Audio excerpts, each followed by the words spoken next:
passando na porta da sua casa. Carlos Gomes.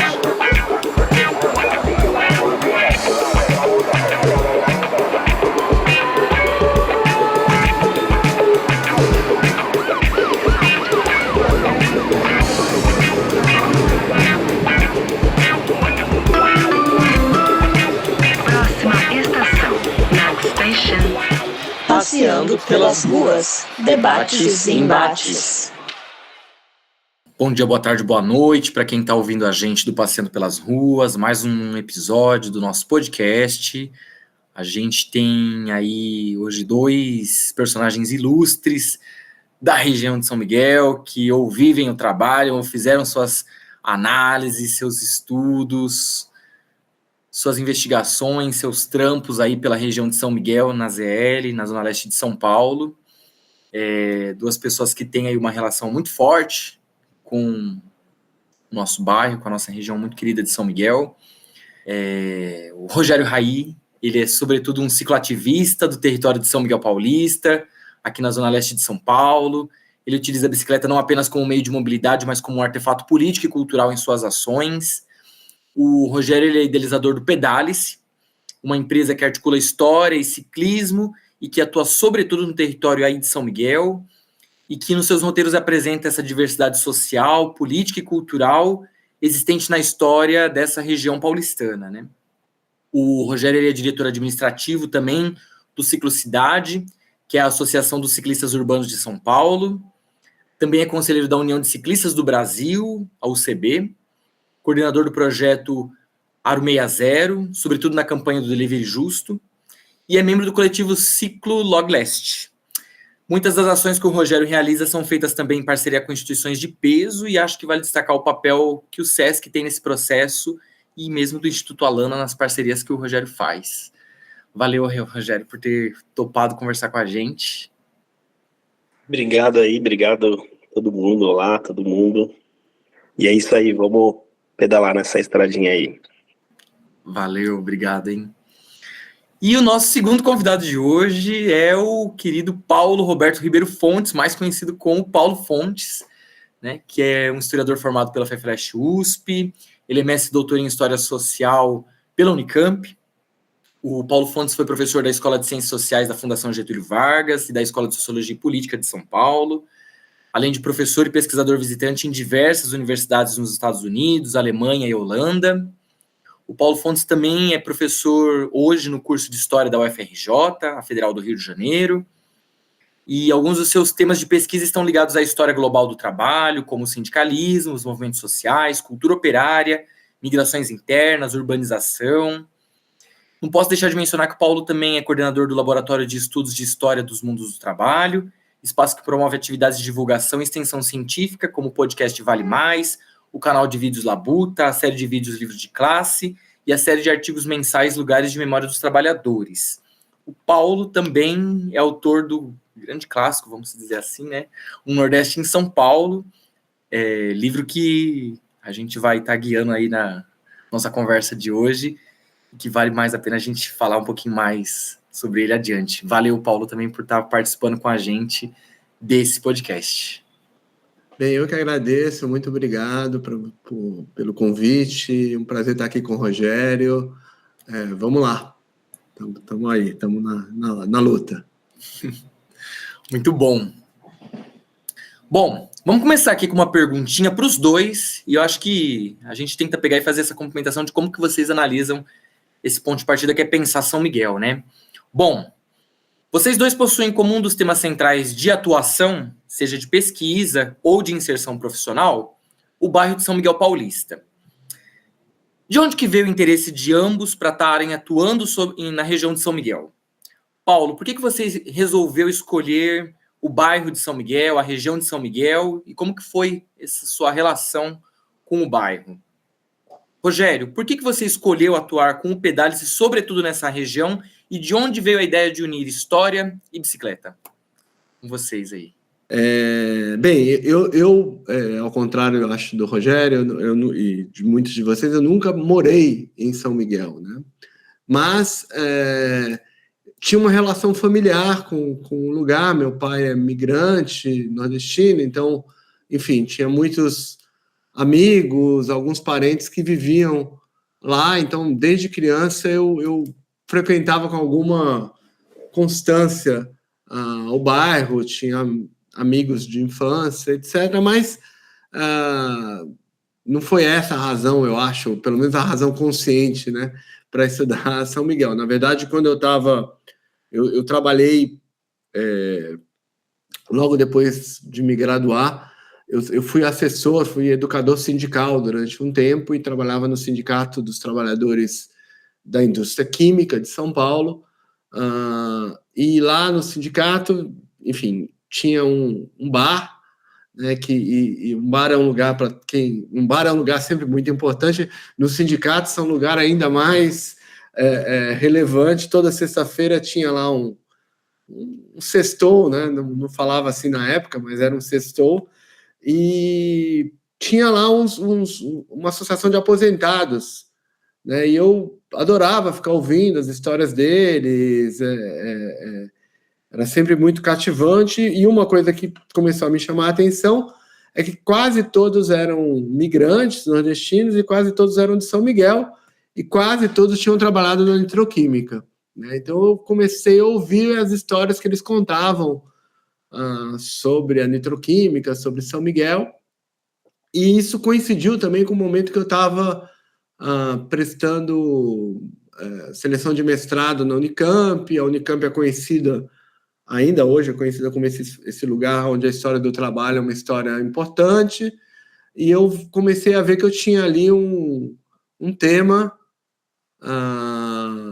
e dali para o resto da minha vida nunca mais São Miguel se separou de mim, porque eu fiz o mestrado sobre a nitroquímica, depois fiz o doutorado sobre as migrações em São Miguel, e mesmo hoje que eu não estudo mais São Miguel diretamente, mas eu sou volta e meia chamado, associado a São Miguel. Muita gente acha que eu sou de lá, né? Mas de certa forma sou sim, né? Do ponto de vista da relação afetiva que eu já tinha e que se só reforçou ao longo desse tempo com as pessoas de lá, com esse lugar que é tão especial, depois eu posso falar um pouco mais, tão importante e emblemático para a história de São Paulo e para a história do país como um todo. Então é isso, foi assim que eu cheguei, como objeto de estudo, foi assim que eu cheguei em São Miguel. Que massa ouvir, Paulo. É bem legal, mano. Eu tenho um carinho muito grande por São Miguel, sou nascido e criado, moro aqui todo o meu tempo, né?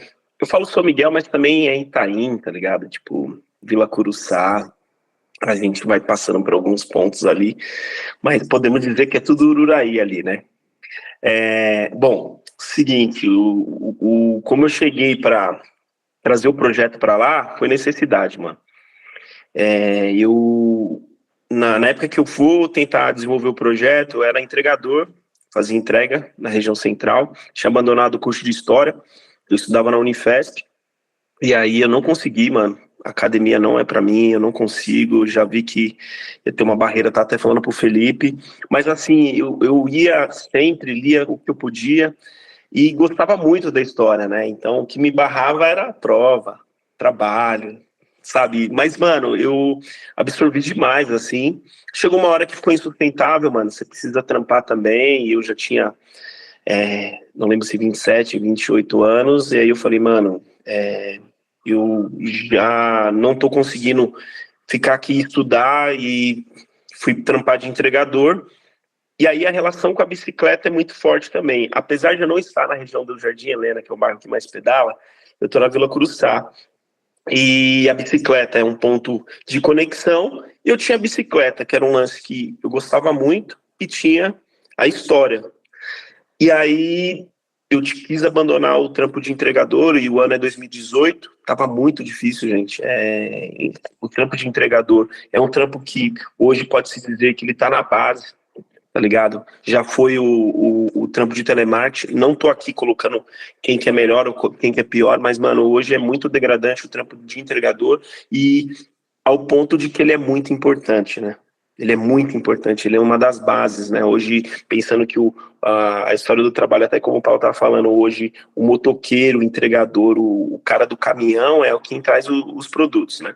Bom, aí nesse ponto, na faculdade eu tive contato maior com a história profunda indígena e a história nordestina, que eu já conhecia a história nordestina, mas não profunda. Eu falei, mano, que lugar que eu moro é esse, velho? Tipo, e aí comecei a desenhar, mano, comecei a desenhar uma rota. E aí o Aro 60, que era uma instituição que, quando eu saí do trampo de bicicleta, de entrega, eu fui fazer um viver de bike, né?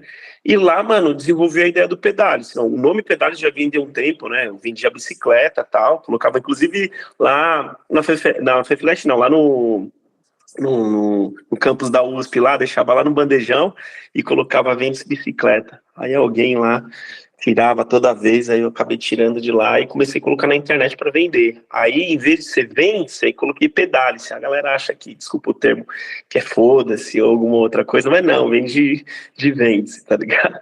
E aí, desenvolvi lá nesse Viver de Bike no Aro 60 a ideia do projeto, com o nome Pedale-se, mas a ideia era trazer história, né? E aí eu provoco vocês aí, Paola, Felipe, Renata, qual a conexão que vocês têm com a história, com a bicicleta? E qual seus pais tinham? Qual seus avós? A minha ideia era trazer essa história, né? Mas depois a gente cunhou a ideia da rota. Aí tivemos a primeira oportunidade de fazer uma rota ali, né? Saindo da capela de São Miguel, e ela era uma rota invertida, né? Então a gente já ia para o Rio Tietê, né? E subia olhando o grafite invertido da nitroquímica. E aí depois essa rota mudou, aí a gente sai da capela, conta a história da indígena, vai trazer o debate da nitroquímica, né, com o já contemporâneo, então a chegada dos nordestinos também, vai pontuar o cinema La Pena, tá ligado? E vai trazendo, e a gente põe a galera na rua pra pedalar, porque o intuito do Pedale-se, mano, é fazer pessoas que não pedalam pedalar. A galera acha que a gente só fala pra ciclista. Na real, quando vem ciclista lá, eu acho massa, mas, mano, eu quero falar com quem não pedala, tá ligado? Porque senão a gente fica numas igrejinhas, tá ligado? Igrejinha da bicicletinha, que só tem ciclista, tá ligado? Eu quero pessoas que não pedalam para estar no rolê. Enfim, foi essa conexão, né? A necessidade que me trouxe fazer esse trampo com história. Muito bom, e dá para perceber assim em ambos que essa conexão da questão da história, ela é subjacente a uma relação, querendo ou não, das próprias origens de vocês dois, seja por uma relação familiar, da gente poder perceber que existe uma questão de você ter alguma origem de alguém que veio de uma outra porção do Brasil e foi residir em São Miguel, ou de alguém que também está vivenciando esse rolê e da própria questão de inserção profissional. Então a gente consegue perceber como que também a história de vocês dois meio que se complementam, pensando na região de São Miguel, né? E tentando pensar nesse vínculo, dessa relação de produção e de relação com a região de São Miguel, para o Paulo. Paulo, você é autor do livro, como eu tinha comentado no início, né? Um Nordeste em São Paulo, Trabalhadores Imigrantes em São Miguel Paulista, de 1945 a 1966. É um livro que foi lançado em 2008 e que 3 anos depois recebeu o prêmio Skidmore, né? Tanto que ele está traduzido em língua inglesa por conta desse prêmio, né? E me parece que o conceito de classe é um dos que você ali mobiliza, tenta trazer em discussão, mas que não necessariamente é uma chave daquela dualidade, né? Entre, por exemplo, simplesmente tentando opor trabalhadores e empregadores. Inclusive, o conceito de classe é um dos conceitos que a gente tenta mobilizar nesse nosso projeto, que é ligado ao projeto Memórias Periféricas, né? A gente tenta fazer uma associação entre raça, classe e gênero, e aí está a nossa pegada desse podcast de hoje, a gente tentar pensar classe, e aí que vem essa questão, Paulo, como que você constrói essa história, tentando pensar a noção de classe na região de São Miguel, como que você vai construindo essa relação entre trabalhadores, empregadores e outros profissionais ali no seu livro? Bem, obrigado pela pergunta. Essa pergunta é bem importante, bem também difícil um pouco de responder, mas eu vou tentar dizer a partir um pouco da minha própria trajetória com o tema e com o conceito, né? Quando eu entrei na Unicamp, então, complementando aquela história que eu estava falando, eu me deparei de uma maneira mais sistemática, né, com com a literatura em torno enfim, da história do trabalho, e particularmente me encantou, né, as perspectivas do Edward Thompson, né, do E.P. Thompson, que era muito lido na época, né? Eu mesmo fui de grupos de estudo, ajudei a traduzir coisas, né? Acabei me envolvendo muito com essa tradição thompsoniana, em que o conceito de classe acaba sendo um conceito muito central para pensar a história, né? Mas um conceito muito, digamos, diferente daquela, melhor dizendo, que vai além um pouco da ortodoxia tradicional de como a gente pensa a classe, né?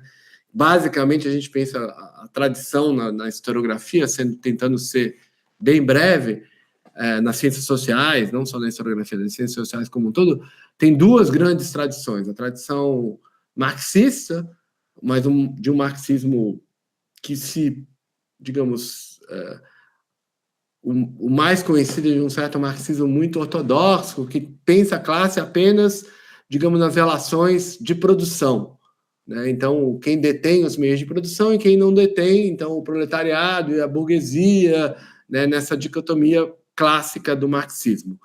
E a tradição weberiana, que também eu diria que é até mais influente na vida social do que a marxista, que é essa que a gente vê todo dia, né? A classe A, B, C, D, E, né, que está nas pesquisas, que é uma tradição que vê classe a partir do consumo, né, da sua capacidade de consumo. Então, quando você responde pesquisa na rua, né, ou em casa, pergunta quantas geladeiras você tem, quantas TVs, quantas bicicletas você tem. A sua bicicleta, ela é essa super fininha, que sobe não sei o quê, ou é uma bicicleta calóizinha, né? Então, mede a sua situação de classe a partir do seu consumo. A tradição thompsoniana, embora dentro do marxismo, né, ela tenta expandir a ideia de classe para uma ideia da experiência das pessoas, né, de como a classe não é algo só dado de fora, ela é vivida e articulada. Então a classe acontece, as pessoas formam-se enquanto classe, e é algo que na verdade vale para qualquer outra dos conceitos que a gente está pensando, que você citou aí, né? Gênero e raça também são processos que são históricos. Eles não são dados apenas pela cor da pele ou pela sua situação biológica, né? No caso de raça e gênero. Então, é um conceito que a forma como foi usado é uma forma, como eu tentei usar, né, nessa inspiração thompsoniana, era uma forma que tentava dar muita força para a experiência social dos trabalhadores e como que eles se constituíam ou não se constituíam, né? Pode acontecer de não, né? Mas enquanto classe, como que isso, digamos, fazia parte da sua história de vida mesmo, né? Como que esse coletivo se articula na vida social. E São Miguel era um caso, é um caso ainda muito significativo, na minha opinião. Acho que parte aí do sucesso do livro que você mencionou, etc., tem a ver, sem falsa modéstia, mas menos comigo, e mais porque eu também tenho um objeto que é muito rico, que é São Miguel, né? Porque pela presença, primeiro por essa história já anterior aos migrantes, que o Rogério mencionou rapidinho aí quando ele falou da tradição indígena, etc., né? Tem uma longa história, mas para o século XX, sem sombra de dúvida, digamos, São Miguel é um microcosmo da industrialização, da urbanização e dos grandes fenômenos sociais do século XX brasileiro. Então você tem ali uma amostra muito forte desse processo, e que, em geral, foi tratada sempre como déficit, né? Sempre como se sempre estivesse faltando, né? Então, falta consciência de classe, falta luta social, falta... E quando você vai para a pesquisa histórica, lá perto, de pertinho, com a lente, quando você pesquisa de verdade, tem muita luta social, tem o contrário, né? Tem muita consciência social, tem muita cultura, né, que é um dos temas que vocês estão tratando, né, tem muita experiência de classe, né, uma experiência de classe que, obviamente, se articulava já com experiências de racialização, de gênero, né, um dos argumentos do livro é o como a questão nordestina é uma questão racializada na história de São Paulo, né, e como São Miguel, de novo, é um lugar especial para isso, né, São Miguel Paulista, mas nos anos 50 era o São Miguel dos baianos, né, assim que era referido nos anos 50 e depois também, de certa forma até hoje, né. Enfim, então, classe, para mim, está articulada a esse conjunto de experiências, cotidiano e vida social dessas pessoas e como que elas se articularam enquanto classe naquele contexto que eu estudei. Então, é muito mais do que economia. Claro que está articulado com consumo e com produção. Óbvio, essas são questões estruturais, mas vão muito além disso. Se você limita isso, você perde a carne, o sangue, o osso da história. E eu estava interessado em mostrar justamente essa história a partir da perspectiva dessas pessoas, de quem ia no Cine La Pena, de quem andava de bicicleta para ir trabalhar, de quem sofria as agruras de um bairro com uma grande falta de infraestrutura, onde o progresso prometido nas propagandas de quem vinha para São Paulo nunca chegava para aquelas pessoas, onde elas percebiam a diferença disso claramente entre o bairro que ela vivia, os bairros chamados nobres da cidade. Isso estruturava na cabeça delas uma certa consciência de quem elas eram, né, onde elas percebiam que isso não era só em São Miguel, que tinha outros bairros que também estavam nessas condições, e às vezes elas percebiam porque elas iam para um campeonato de futebol de várzea e viam que o lugar onde as pessoas viviam lá no extremo norte da cidade era muito parecido com o que elas viviam. Isso é pensar, a meu ver, a história a partir de baixo, a história a partir da perspectiva, no caso dos trabalhadores migrantes, em grande medida de pele escura, e com uma grande participação de mulheres também. Muito bom. E fazendo um gancho com essa noção de experiência, é a pergunta para o Raí, que acho que vai colar agora, que é o seguinte, o Rogério Raí. Você é o idealizador do Pedale-se desde 2019, projeto que já saiu em diferentes portais da mídia, como o Terra, o Jornal Bicicleta e até no Guia Negro. Em uma das suas entrevistas, né, você afirma o seguinte, que o Pedale-se foi criado para gerar dúvidas em quem vem passear conosco. Por que gerar dúvidas e não evidenciar as respostas? Quais são as dúvidas frequentes de quem participa desses roteiros? Como que se dá esse processo de experiência das pessoas ao participarem dos roteiros que você proporciona no Pedale-se? Da hora, Felipe. Primeiro eu queria também falar que, ouvir o Paulo aí é muito importante, Paulo, que borbulha a cabeça, a gente tá em formação ainda, o Pedale-se ainda com questão de pesquisa e tal, é da hora bater esse papo e ouvir muito, que é um pouco do que a gente aprende. Felipe, o lance é o seguinte, mano, a gente não quer resolver nada, a gente não quer, trazer um barato que a pessoa, entendi, não é nosso papel. Nosso papel é isso mesmo, você vai ficar com dúvida, você vai ter que vir mais vezes aqui, você vai ter que procurar, você vai ter que estudar. É que o problema é que pouca gente conhece o São Miguel. Tô errado? Os caras conhecem o centro, mano. A Sé, o pátio do colégio, a Paulista, até a gente que é do bairro, quando chega alguém que vem do bairro aqui, a gente leva pra 25, tá ligado? Então, como que a gente faz as pessoas a virem aqui? E, mano, resolver é matemático. A nossa vida é humana. Toda vez que eu escuto alguém falar assim, mano, como que a gente resolve esse problema? Não sei, velho. A gente pode tentar ficar um pouco melhor, tá ligado? E aí eu percebi que São Miguel é esse desconhecido, tá ligado? Até pra nós. O Marcos, que é também um historiador aqui da região, que fala do Biacica, falou um barato que eu também na memória afetiva eu lembrei, né? Eu conheci a história de São Miguel numa caixa de leite, tá ligado?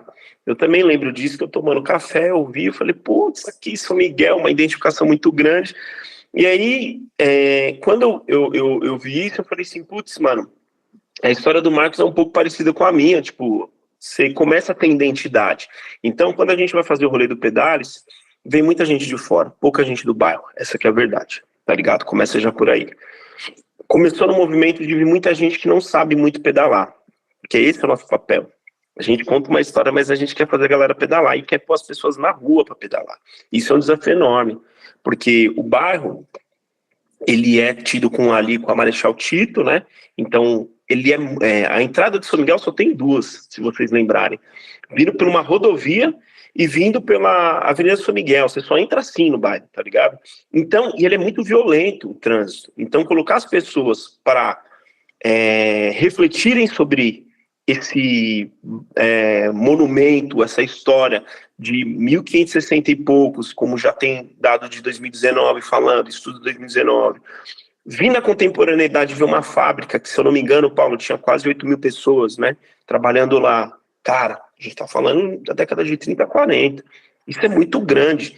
E aí, trazer essa referência de agora, porque também tem esse dado, né? Eu sou neto de nordestino, o Felipe, se eu não me engano, também é neto, né? Também tem sua raiz nordestina. Não sei se a Renata é daqui, não sei se o Paulo também, a Paola, mas o Paulo também, se você tá aqui, você tem também, como você disse lá, uma parte da galera do Nordeste, tá ligado? Então, tipo, isso é muito de trazer identidade, né? De a gente parar de querer fazer que nem o Tatuapé fez, de chamar o Anália Franco de Tatuapé alto e Tatuapé baixo. Isso aí não traz identidade, isso aí traz divisão, tá ligado? E chamar embaixo da linha do trem e acima da linha do trem alguma coisa também não traz identificação. E no nosso roteiro, por exemplo, a gente começa a observar também o cotidiano, né? Então, existe uma mesquita aqui, né? Cujo qual eu frequentei um tempo, fui muçulmano, então a presença de libaneses é enorme aqui. Existe também agora nos tempos de agora, nos últimos, 30 anos, a chegada de pessoas vindo da Bolívia, vindo de outros locais, que corrobora o que é São Miguel, esse acúmulo de imigrantes e imigrantes também, sabe? Então, olha que muito louco, né? A gente não deixa de chegar pessoas de São Miguel. Muda a época, mas não muda quem forma aqui, tá ligado? Então, é muito louco que isso aconteça, né? E quando você começa a trazer identidade, e pela bicicleta a gente consegue fazer isso, você deixa as pessoas livres também para começarem a querer buscar, tá ligado? Quando você vem com uma coisa muito quadrada também, é muito mais fácil, né? Você vai e tal. Não, deixa a pessoa. E o nosso rolê, né? Você falando de trabalho, Paulo, também eu tô numa super dúvida, falando com Charaju, tá ligado? Que é um cara que estuda sujeito periférico. Eu não sei o que o Pedalice é, assim, tipo, a gente é um projeto, isso é um fato, mas para algumas pessoas, quando alguém fala empresa, só balança a cabeça, para algumas pessoas, quando fala coletivo, só balança a cabeça, porque a história do trabalho é muito difícil, mano, é muito difícil, né, tipo, e aí a gente só balança a cabeça sabendo o que a gente quer, primeiro, fazer com que aumente o número de pessoas que pedalam, e para encerrar, acho que tem uma coisa muito legal, é que, como a gente traz, como na bicicleta, que é difícil, as pessoas a estudarem história, percorrer pela história. Eu vou contar a parte dentro da bicicleta, que o Paulo até citou bem lá, a bike fininha. Hoje tem um número muito grande de pessoas que pedalam, estão pedalando, né? Isso é uma coisa legal. Mas só pedalar não gera identificação, tá ligado? Então, hoje, por conta de podcast, YouTube, várias outras coisas, tem um monte de gente vendo a história, né? Mas elas não criam identificação também, às vezes. Eu sou negro identificado, porque eu sou negro e tenho uma consciência, porque eu me identifiquei como uma pessoa negra, tá ligado? Só ser negro não basta, tá ligado? E aí, tentar trazer isso com a bicicleta e a história, traz também as pessoas refletirem o uso da bicicleta e o direito à cidade, tá ligado? Que você pedalar não é só para ser esse esportista, andar 40 km. 40 km por hora, viu, gente? Os caras andam mais de 150. Eu não me identifico com essa galera, acho muito massa, acho importante. Não ando de lazer também só, tipo, pego a bike, coloco no carro e vou. Eu ando por mobilidade. Agora, as pessoas até se surpreendem, falam, caramba, Rogério, mas você nunca andou 150? Nunca, mano, nem sei como é que é. Porque aí eu pego o trem, né, mano, se for para fazer isso. Mas eu entendo que o esportista quer fazer isso. De lazer, já andei, mas hoje ela virou minha atividade do dia a dia. A mobilidade, a bike, me levou um pouco mais longe do que eu quero, eu que imaginei, tá ligado? Cheguei até aqui num podcast, tá ligado? Então a bicicleta, eu acho que é a ferramenta de conexão com as coisas. Isso aqui é uma caneta. Isso aqui não escreve nada. Ela é uma ferramenta. E a gente não pode endeusar. A gente pode falar o quanto que é bom. E eu acho que a história é a mesma fita, mano. A gente tem que se apropriar. E como a gente se apropria da história sem ser um bagulho chato, tá ligado? Eu tomo cuidado de tá lá na história, mas não ser sabe, aquela coisa que borbulha a cabeça e não traz reflexão. Então tem hora lá que a gente tá falando uma questão de história, mas aí eu já dou uma parada porque eu me empolgo, e aí eu falo, não, deixa a pessoa, pois é lá, ela pesquisa mais, mas você tem que deixar esse barato. As pessoas têm que ser um pouco independentes, deixar elas pensar os lances, tá ligado? Enfim, não sei se eu respondi tudo. Não, respondeu e vai. Eu acho que o mais legal é que também não traz a resposta pronta. Você vai abrindo caminhos, né, para a gente poder justamente pensar como que se dá esse processo de construção da articulação da própria história, né, que não é necessariamente aquela coisa fechadinha, mas que você tem ali uma miríade, né, de possibilidades de poder pensar o passado e a nossa relação com a cidade, né, que não se circunscreve inclusive a São Miguel, mas que ela tem aí as relações que a gente vai construindo ao longo da vida. E voltando nessa noção que você está comentando sobre consciência de classe, consciência social, eu junto de novo uma outra pergunta para o Paulo, que é o seguinte, né? E voltando para o livro dele de novo. Nessa pegada da questão da consciência social, né? Paulo, queria que você tentasse explicar um pouquinho para a gente essa relação que você faz, a aproximação que você faz entre a história social do trabalho e a história política, quando você explica que na década de 50... São Miguel era um dos maiores redutos janistas, ou seja, de apoio ao Jânio Quadros, na cidade de São Paulo. A gente não está falando da Zona Leste, a gente está falando da cidade de São Paulo nos anos 50. O que explica essa aproximação de grupos periféricos com um político tido como conservador naquele período? Beleza, mas primeiro eu quero, na verdade, agradecer essa oportunidade que você está me dando de ouvir o Rogério. Ele falou que aprende comigo. Na verdade, eu que estou diante de um baita de um educador aqui, estou muito feliz de poder ouvir, saber desse projeto que eu não conhecia.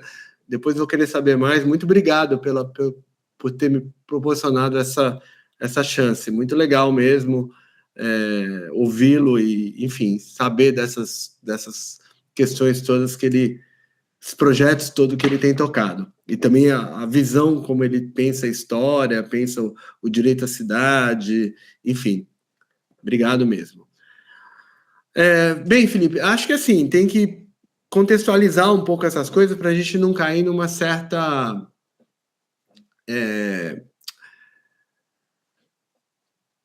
ideia. Eu às vezes acho que tem duas visões sobre o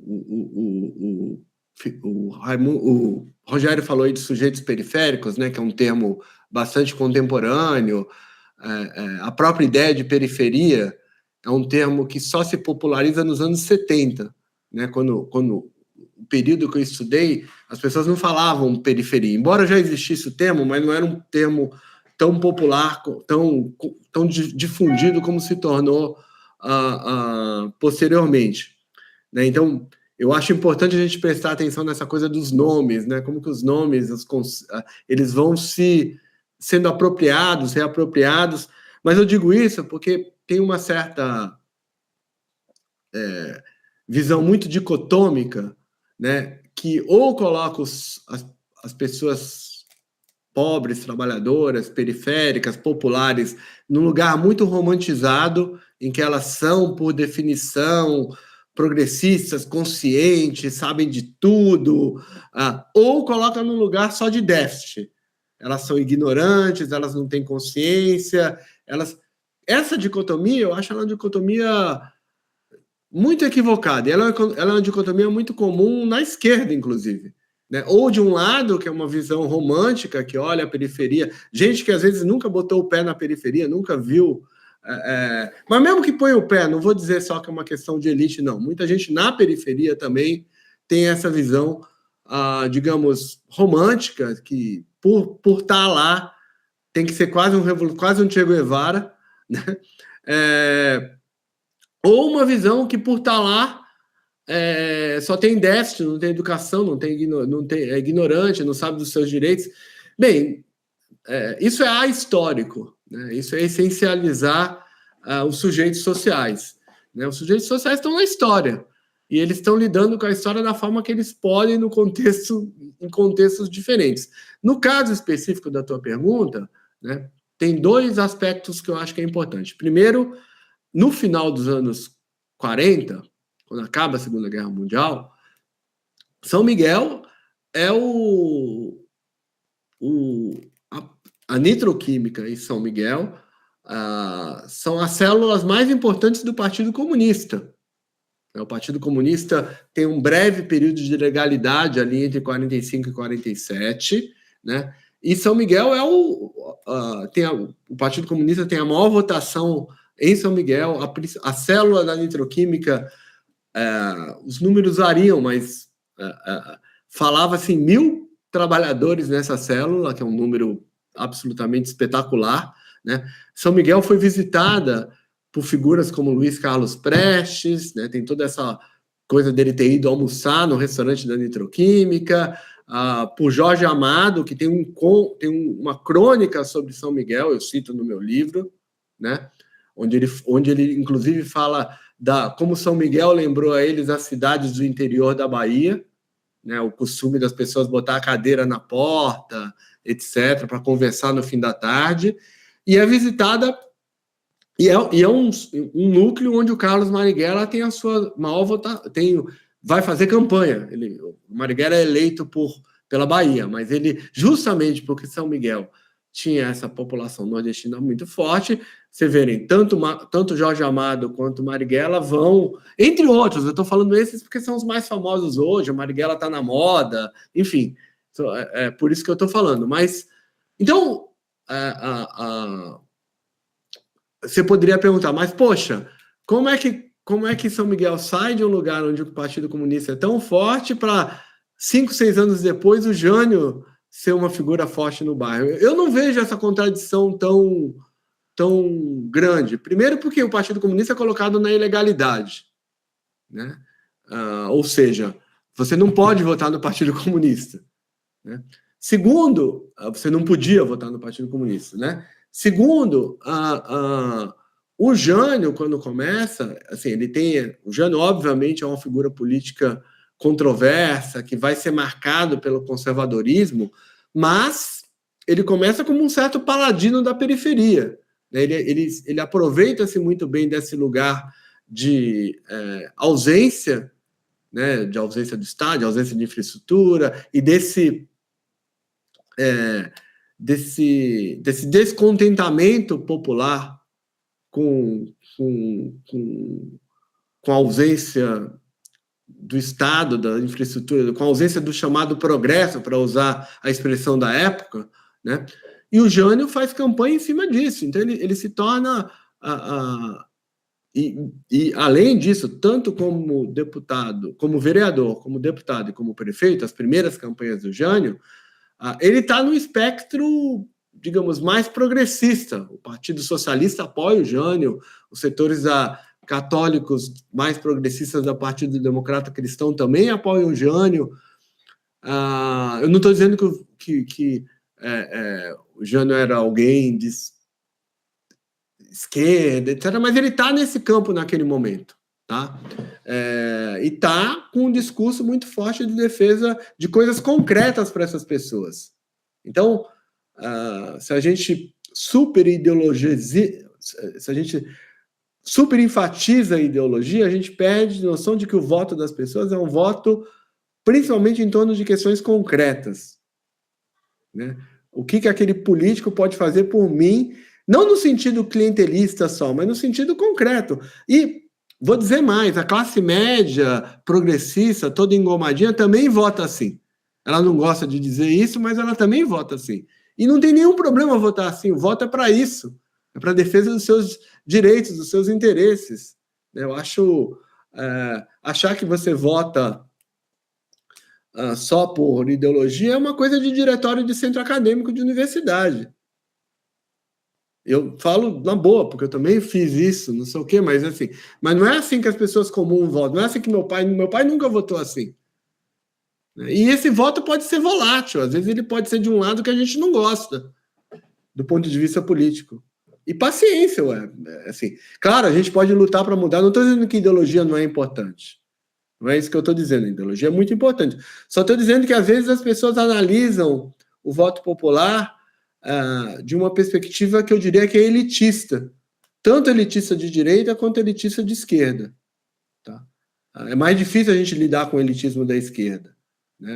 Eu sou uma pessoa de esquerda, imagino que boa parte de vocês também deva ser. Então, é mais difícil, porque bota o dedo na ferida.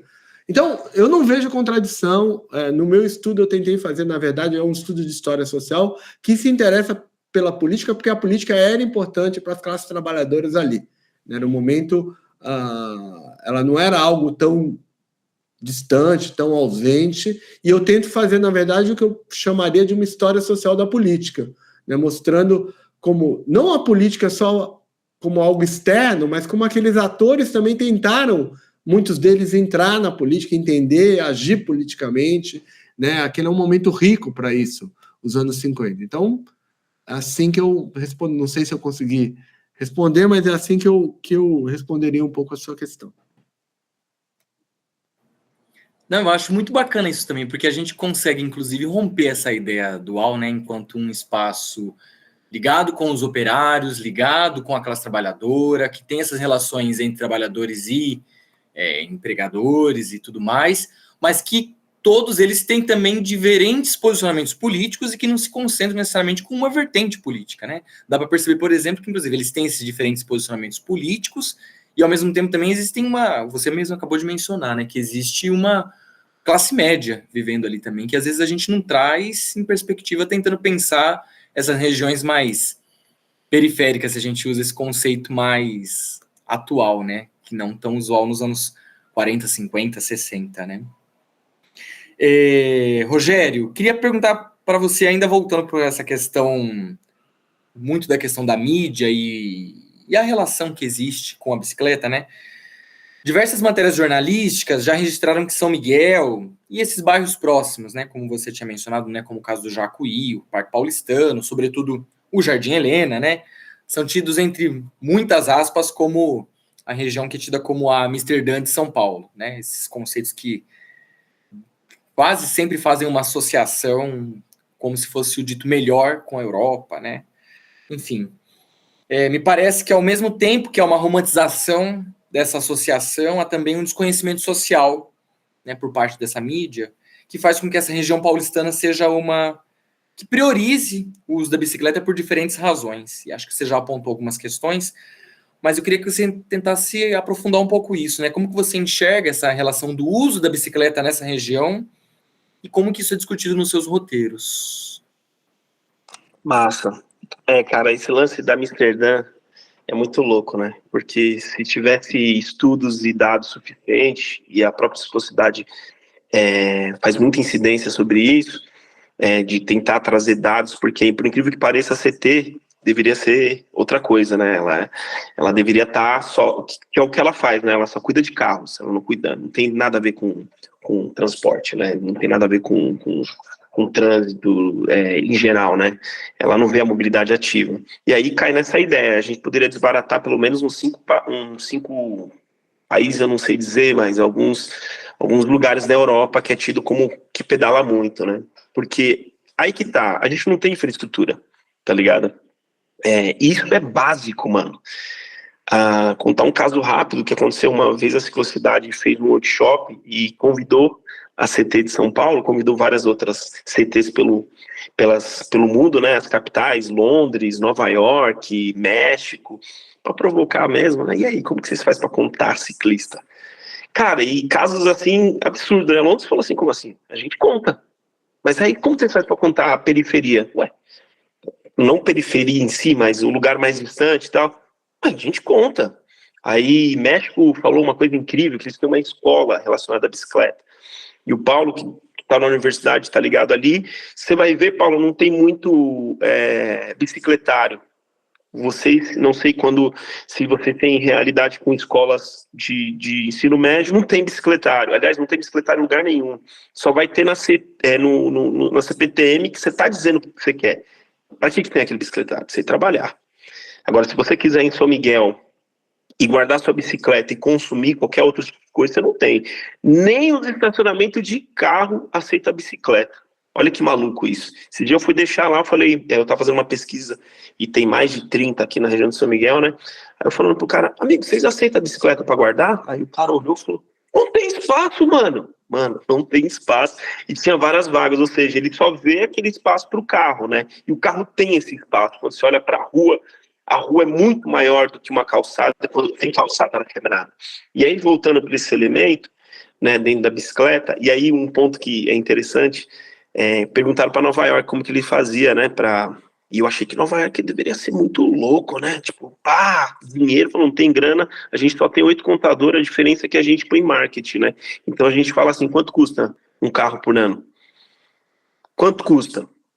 Quanto custa um carro por estado, né? Quando ele sai já dando déficit, né? A gente tá vendo aí o Nunes gastando, usando dinheiro para asfaltar mais de R$ bilhão, tá ligado? E os reflexos no clima, né? Que a gente pode...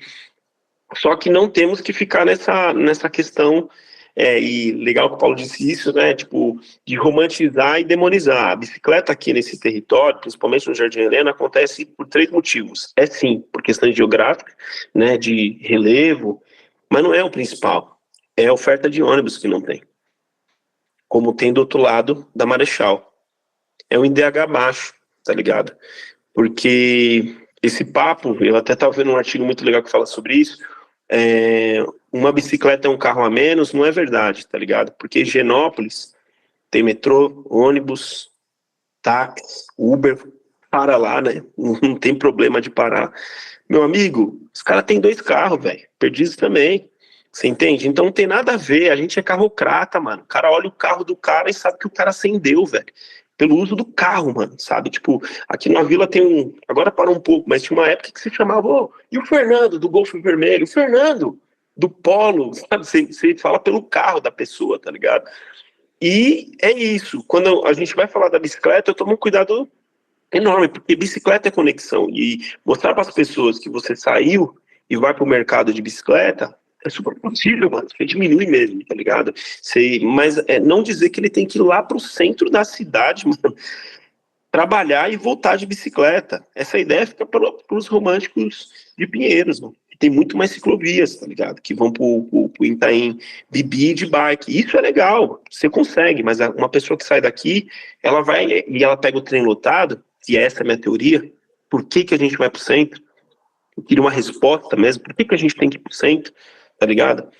Acho o metrô super importante, mas o quanto que a gente gasta de bilhão, você desenvolve Tiradentes, tá ligado? Você cria emprego em Tiradentes. Por que a gente tem que ficar criando infraestruturas caríssimas, mano? Você vê o quanto que o PSDB deve ter levado com a linha 4. Uma vez eu estava lendo o programa de governo Fernando Henrique, estava previsto no segundo mandato dele dinheiro para a linha 4, seja lá o que foi essa linha 4 na época, né, o que foi pensado, ela foi terminada no ano passado, gente. A extensão dela, tá ligado? A quantos bilhões poderiam ser feitos, e não liga às periferias, porque apesar da Vila Sônia fazer uma conexão, enfim, pensar mobilidade, e aí é uma crítica que eu deixo para o nosso pensamento que está aqui, como o Paulo falou, a gente é mais progressista, para além só do transporte público, né, a própria tarifa zero, que é importante, mas a mobilidade ativa, na periferia, a galera anda na rua, velho, não tem calçada, e ninguém tá debatendo isso com profundidade, ninguém tá debatendo sobre bicicletários, tá ligado? E quando você pedala, você consome mais no bairro, tá ligado? Então, você vai pedalando, você vai consumindo mais, você deixa de gastar, é caro, meu irmão, é caro você andar no bairro, é horrível sair de São Miguel e ir pra Guarulhos, tá ligado? Uma parte de Guarulhos eu consigo ir de de bicicleta. Chega uma hora que é só rodovia. Mas eu não vou falar que uma senhora de idade tem que ir de bicicleta, não vou falar com um casal que tem filho conseguir ir de bicicleta, sabe? Tipo, eu acho que tem que ter possibilidade, é isso que a gente tem que lutar. A gente tem que lutar que a gente não morra pedalando, é o mínimo, tá ligado? Segundo item que a gente tem que lutar é que tenha, então, essa segurança viária seja efetiva mesmo. Tem a opção de usar bicicleta, não como os boys ficam falando, né? Não, tem que usar bicicleta. Não, eu quero ter opção. Você tem opção de pegar trem, metrô, ônibus, Uber, e você só pega Uber, sei disso, e você tem a opção de pegar bicicleta. A gente não tem essas opções, tá ligado? Aí que começa a complicar. E aí você vê dados enormes dentro do Jardim Helena, principalmente, mano, da galera pedalando, mano. Cara, ao mesmo tempo que eu acho bonito, que eu não vou mentir pra você que me agrada no visual, é que não sei, não é uma escolha das pessoas. Se fosse uma escolha, eu ficaria muito tranquilo, mas não é uma escolha das pessoas, às vezes, pedalando com guarda-chuva, tá ligado? Tipo, você olha e fala, caralho, velho, que foda, né? Ah, mas na Dinamarca faz isso, mas é uma escolha, tá ligado? Aqui não é uma escolha. Então, quando for uma escolha e a gente não tomar esse cuidado, porque o moleque começa a dar grau, né, empinar a bicicleta aqui, depois ele pega uma moto, tá ligado? É isso que ele quer depois ele usar a bicicleta até onde dá, depois ele pegar a moto. E o que a gente vê são amputados, mortos, pessoas na cama por conta do uso da moto com velocidade, né? Aliás, a velocidade mata muito no Brasil, muito. Eu tenho pessoas que perdi conhecidos por atropelados, vocês devem ter também, ou conhece alguém, todo mundo conhece alguém que morreu por atropelado, e tudo tá relacionado à velocidade. Aqui tem as Big 3, agora é as motonas, tá ligado? 1000 1200, e os moleques estão morrendo por conta disso, tá ligado? Mas é isso aí, acho que no fundo é pensar essas políticas públicas para realmente trazer em perspectiva o papel dessa população e as demandas que estão sendo colocadas, né? Como você colocou, falta a gente poder pensar mais números, dados, informações que, inclusive, sirvam para justificar esses posicionamentos, não apenas para ilustrar o quanto que existe de uso da bike, mesmo da relação que existe com o bairro, mas de tentar pensar mesmo implantação de ciclofaixa, de ciclovia, bicicletário e por aí vai, né? A gente já caminhando para o final, tenho aqui uma última pergunta para cada um dos dois antes da gente fechar, que é o seguinte, né? Paulo, você... Vocês vão editar isso, né? Vamos. Não é só porque eu preciso sair para tomar água, que me deu um acesso de tosse. Claro, vai lá. Tranquilo. A gente vai editar tudo que tá aqui, porque vai virar bem menos, inclusive, esse tamanho. Não vai virar tudo isso, não. Não tá te ouvindo, não. Vai. Vocês já tem episódios já? Como que tá o nome lá? Não, ainda não? A gente vai colocar tudo isso daí. A gente tá tentando pegar e ajustar tudo, porque a gente também tá fazendo umas gravações presenciais lá no Centro Cultural da Penha. A edição tá sendo feita lá. Então tá sendo assim, com os entrevistados a gente faz online, e os episódios que a gente tem que gravar explicando esses conceitos, gênero, raça e classe, tarará, a gente tá fazendo lá. Então tá uma correria, vamos dizer assim. Da hora. Você ficou sabendo que, apesar que foi ontem, né? Vai abrir um doc ali lá na Unifesp, mano, um curso. Na história, né? Na história. Eu vi, muito massa, né? Até que enfim saiu esse doutorado aí. Nossa, demorou, né? Meu. Feliz aí que estamos conquistando, né? Sim. Pequenos passinhos que a gente vai vendo aí. Vai pra cá. Gente, o Felipe, só tromba ele na rua, velho. E a gente tem pelo menos 30 segundos pra conversar, né? Não, Felipe? Oi, aí, Felipe. Toda vez, é a mesma ladainha. Nunca conseguimos, né? Tipo, apesar que a última vez a gente conseguiu falar pelo menos ainda mas você tava trabalhando, você tava fazendo contagem de gente, não foi? Você tava lá na escanda Rio Branco com a Duque, eu acho, né? Nossa, e tava mó perigoso ali, hein, velho? 2, 3. Foi mal, gente, mas não, tô aqui. Isso, de boa. Vamos lá, então. E aí, tentando encaixar, então, já para o nosso final do nosso podcast, tem mais uma pergunta para cada um de vocês dois, que é o seguinte: Paulo, né, você também é coordenador de um podcast, né, o Vale Mais, que é um espaço em que toda uma equipe de pesquisadoras e pesquisadores discutem os temas atuais por meio da perspectiva histórica, que vocês estão tentando trazer isso para o público que ouve. Eu queria destacar também a página Lugares de Memória dos Trabalhadores, no qual diferentes espaços ligados à experiência laboral são registrados nesse espaço de trabalho e de discussão feito na universidade. Eu queria perguntar para você, para além da perspectiva de classe, também tem como vocês pensarem nele a perspectiva de gênero e raça na história do Brasil? Como que vocês tentam trabalhar essas diferentes questões de gênero, raça e classe nesses trabalhos de difusão acadêmica na história do trabalho no Brasil?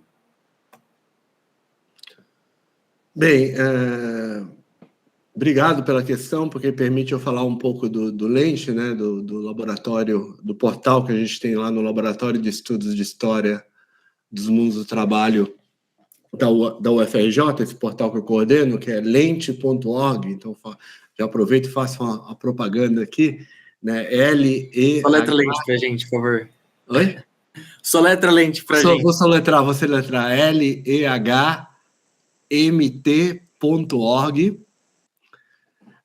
que tem sido uma experiência muito prazerosa, na verdade, para mim, nos últimos anos, trabalhar com montar esse portal, articular isso com os meus alunos, né? Eu sou daqueles, né, sempre, talvez um pouco pela minha própria história pessoal, eu sempre pensei a história como um instrumento de chegar nas pessoas comuns, né, assim, como uma forma de pensar a construção da cidadania, a construção de uma memória histórica. Eu acho que a gente não construirá uma democracia de fato no país se a gente não construir uma memória histórica mais forte no nosso país, né? Não é à toa que a extrema-direita nega a história, né? Ou constrói uma história paralela, uma fake history, né? Para fazer uma brincadeira aí com fake news, né? Ela sabe que o conhecimento histórico é libertador, ele pode ser libertador, ele pode ser emancipador, especialmente se a gente lida com a história dos de baixo, com a história das classes populares. Quer dizer, essa é uma das razões que me inspirou a pensar o Lente como esse portal, como essa plataforma de história pública, né? A gente usa esse termo na universidade, né? Pensar a história que a gente produz, o conhecimento histórico na universidade, para além da universidade. Sempre me incomodou muito isso de a universidade ser muitas vezes muito ensimesmada, né? Muito endogênica, muito isso tem mudado muito, né? Vamos ser sinceros também, a universidade já não é mais isso há algum tempo. Sempre teve gente que pensou para além disso, então também não é que... Mas, e acho que as transformações, as importantes transformações pela qual a universidade tem passado nas últimas décadas tem estimulado essas mudanças. Então, o Lente, você citou aí algumas das coisas que a gente faz, eu convido os ouvintes aí a conhecerem lá o nosso material, né? Porque, por outro lado, eu acho que a gente tem que fazer isso, né? Levar o conhecimento ao público, fazer divulgação científica, não é simplificar as coisas, não é tornar as coisas mais... não é empobrecer a história, né? Eu gostei muito do que o Rogério falou, né? É estimular, é criar dúvidas, é estimular as pessoas a irem além, é não menosprezar a inteligência alheia, como se só os acadêmicos pudessem entender a história, etc. A gente tenta fazer uma coisa da melhor qualidade que a gente consegue, tanto do ponto de vista de conteúdo e também do ponto de vista da forma, agora aproveitar os recursos que a internet, enfim, que as novas tecnologias nos permitem, mas fazer tudo isso com muita qualidade. Eu sou meio chato nisso, até com os meus próprios alunos, né? Tenho... a vírgula está fora do lugar, eu já fico bravo. Eu acho que o nosso público merece o melhor. Ele não merece ser tratado de maneira a ser menosprezado. Enfim, e aí eu acho que, indo para a sua questão, né, A forma como a gente pensa, acho que eu já respondi isso um pouco na questão número 2, mas vou voltar.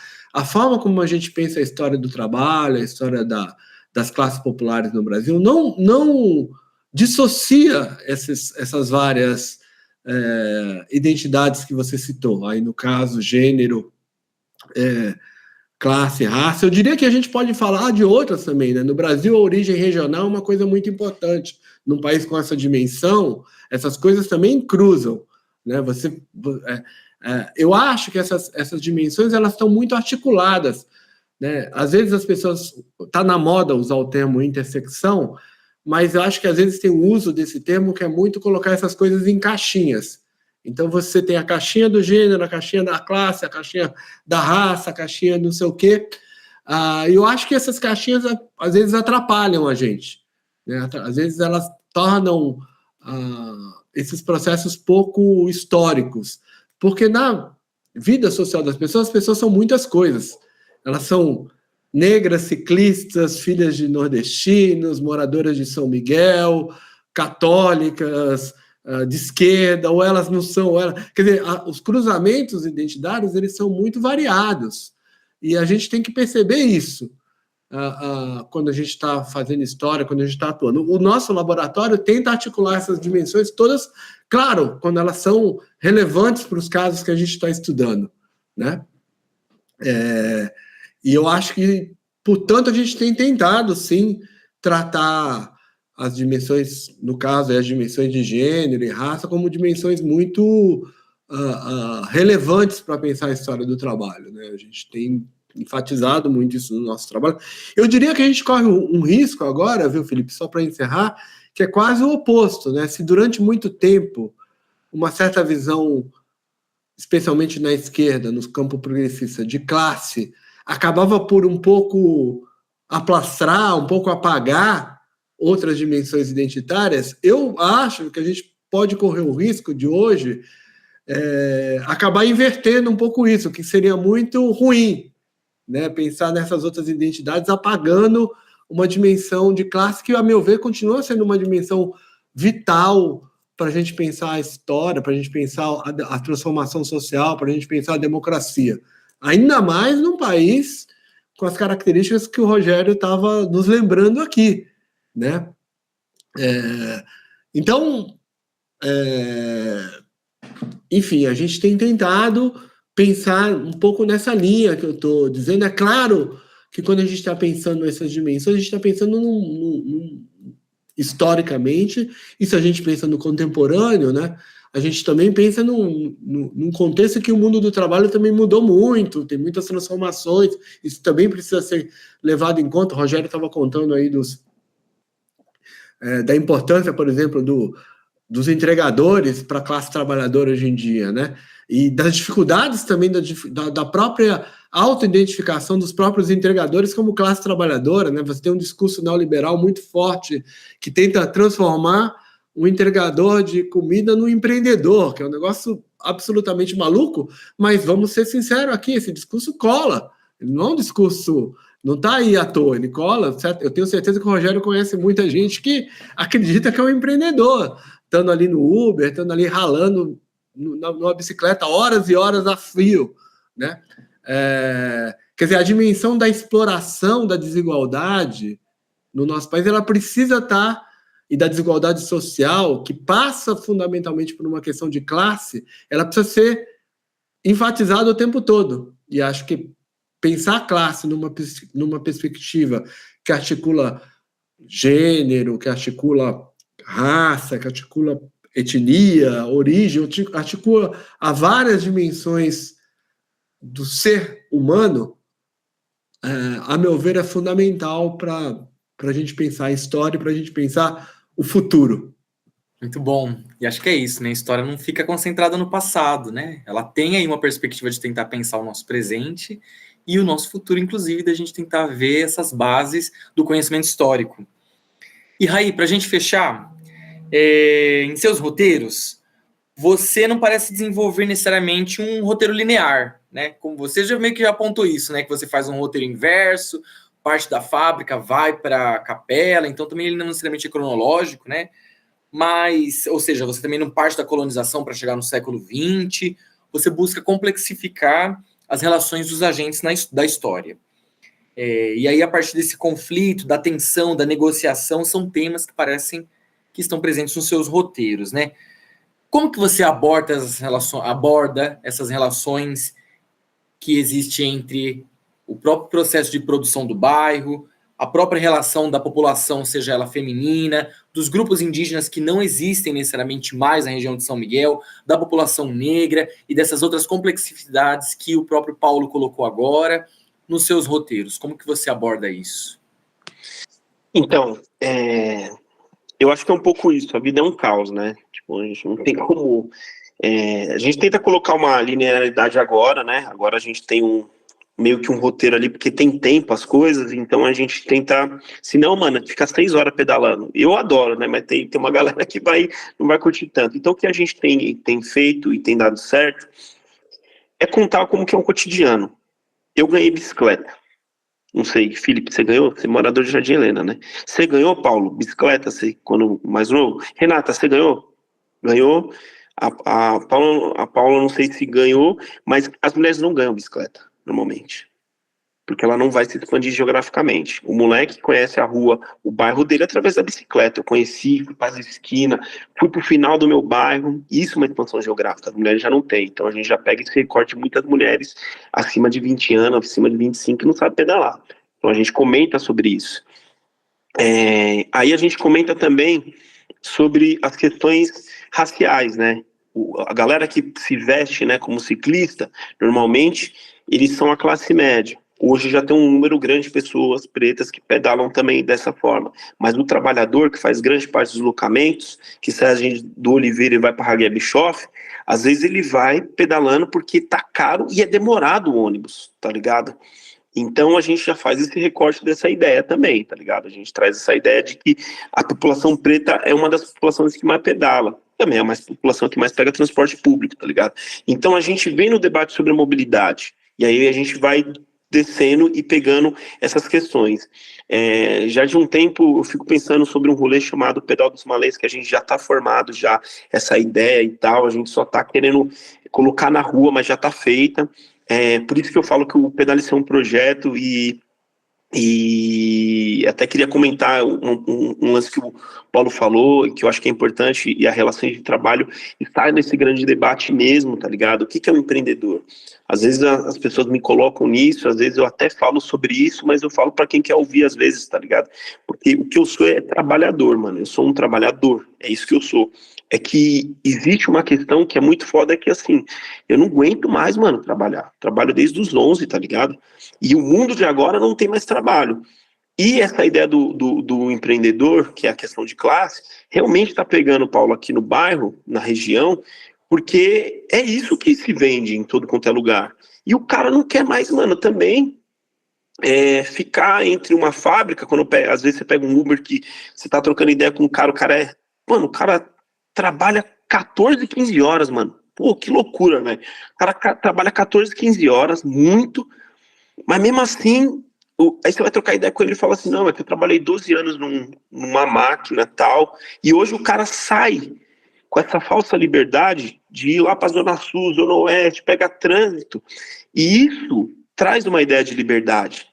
Então é complexo, mano, você pensar. O moleque sai para pedalar, ele acha que é empreendedor porque o dinheiro tá caindo, porque o dinheiro caía só a cada mês, tá ligado? Agora, com o dinheiro cai toda hora, ele vai tendo a ideia e é uma gamificação, né, mano? Eu já fui entregador, velho, já cheguei a ganhar R$320, só que eu fiz café da manhã, almoço e janta. Comecei, 7 da manhã, terminei meia-noite. Esse é o modelo norte-americano, tá ligado? Você vai vendo o bagulho caindo e você vai não querendo parar, mas você não respeita o seu corpo. Você não contribui pro Estado. Se você não contribui pro Estado, você vai no SUS. Chega no SUS, tem um déficit aí, né? A conta não fecha, velho. A conta não fecha com essa ideia de MEI, com essa ideia das coisas. Esse modelo que está hoje também tem que ser muito debatido, mano. Tem que ser extremamente debatido. Não acredito nesse bagulho de empreendedorismo. É ideia fora do lugar. É uma ideia realmente neoliberal. Mas eu tenho que contar pra vocês também, velho. Eu não aguento mais branco nenhum. Eu colando branco nenhum. E os brancos fazendo fazendo ganhar dinheiro em cima de mim, tá ligado? Eu nunca tô na mesa de oportunidade. Como, mano? Eu cansei disso também, mano. E o que me espera, eu não tenho universidade, a única coisa que eu tenho é um curso técnico. Sabe o que me espera? O que me espera é a casa do pão de queijo, com todo respeito a quem trabalha. É o que me espera. É eu voltar trabalhando no shopping, tá ligado? É o que me espera, mano. É muito difícil, eu não aguento mais, mano. Eu já trampei 6 por 1 eterno. Você não sabe que é um final de semana, tá ligado? E não ter perspectiva também. Porque na vida do pobre, mano, estudar não é fácil, trabalhar o que tem. E por isso que a galera vai desapegando. Ou você chega em casa, você não quer saber de nada. Por isso que o Netflix tá bombando, por isso que as coisas estão bombando. Você tá cansado, irmão. As redes sociais, tá ligado? Aí você chega no moleque que se forma hoje e fala pra ele, o Enem tá aberto, como que se diz, a USP tá aberto, a FUVEST. O moleque fala assim, mano, eu vou pro TikTok. E como eu falo que o moleque tá errado, tá ligado? Eu vou pros joguinhos que tá pagando um monte. E pra encerrar, eu vou pro crime. Eu tenho um nome, tá ligado? Eu tenho uma proteção, eu tenho um lance. Então, a vida é complexa, mano. É muito complexa. E, como eu já disse, nos roteiros eu não tenho solução, não, mano. Eu vim aqui também só pra trocar mesmo. Eu não tenho solução, nem quero ter. É isso aí, colocar dúvidas e questionamentos pessoal. Bom, pessoal, a gente está chegando no final do nosso podcast e a gente queria deixar em aberto para vocês, se vocês têm mais questões para poder trazer, uma palavra final para poder colocar, como que vocês têm aí como grande importância essa divulgação do conhecimento histórico, trazer para a gente em últimas palavras. Palavra com vocês para a gente poder fechar aqui, então. A gente já agradece.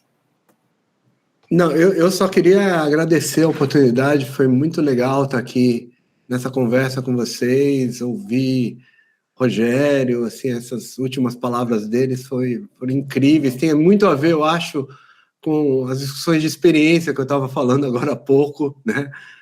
Como que isso é chave para a gente pensar a história, e foi muito agradável, e acho que espero que fique um podcast bem interessante, que as pessoas curtam ouvir, e muito obrigado, estou à disposição para quando vocês quiserem. E prazer, Rogério, eu espero que a gente possa se conhecer pessoalmente e se cruzar mais vezes aí. Queria agradecer todo mundo aí também, e agradecer aí também essa troca com o Paulo, sempre aprender, né? E bora, Paulo, vem pedalar com a gente aqui em São Paulo aqui. Você já conhece o lance, mas aí você faz o roteiro aí com a gente. Eu acho que isso é importante, a gente sempre tentar trazer a história mais democrática, né, fora da academia, e isso é um ponto positivo dos podcasts, tá ligado? E aí tentar trazer um lance, a gente sabe que também é um perigo, né, tem muita gente aí que vem trazer umas ideias de história aí muito perigosa, mas eu acho que um outro ponto é que chega um podcast como esse, chega no moleque que tá ouvindo e faz esse caminho, né, o moleque pedala, como diz o Paulo, pedala, ouve história, gosta de não sei o que, e essas coisas acabam se conectando. E dizer que se quer achar a gente tá como Pedales no Instagram, a gente faz rolês, normalmente tudo de graça, aliás, sempre tudo de graça, a gente até traz a bicicleta, capacete, você tem que só vir com a força de vontade de querer pedalar, tá ligado? Não é papo de coaching, gente. E aí é só trazer, porque é o seguinte, o que vem de pessoas pedalando com a gente, irmão, que depois saíram daqui e começaram a pedalar no dia a dia, sem ser da igreja da bicicletinha, que conseguiram se conectar aí na casa da namorada, na casa dos avós, na casa, sabe, fazer o que a gente fala assim, facilmente ciclável, e mudou sua rotina. E é isso. Forte abraço aí. É isso aí, a gente agradece muito a participação do Paulo, do Rogério nessa edição do nosso podcast, e a gente se encontra aí nos nossos próximos episódios. Valeu, pessoal, um abraço, tudo de bom. Esse é um podcast produzido pelo coletivo Passeando pelas Ruas, com o apoio do edital de fomento à cultura da periferia. O roteiro desse episódio foi escrito por Felipe Arthur dos Reis.